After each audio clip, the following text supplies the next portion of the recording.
morning, Scots. I'm Lee. Welcome back to Scots Weekly. I'm Ian. Remember, you have to pay your debt.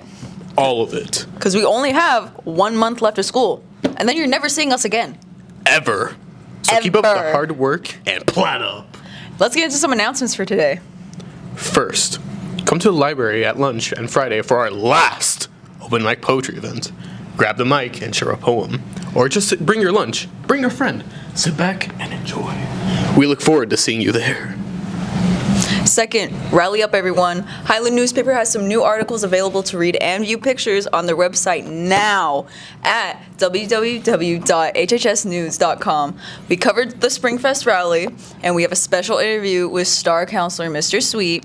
Read us anytime, anywhere, on your phone, on your tablet, or your Chromebook, and be sure to follow HHS Scots News on Instagram for new updates.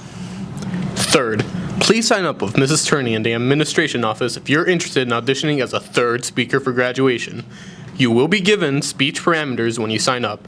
Deadline to sign up is Monday, May 15th by 4 p.m. Auditions will be held on Tuesday, May 16th, also at 4 p.m. in the WA. That's it for today. Remember to plan up! Have a great day.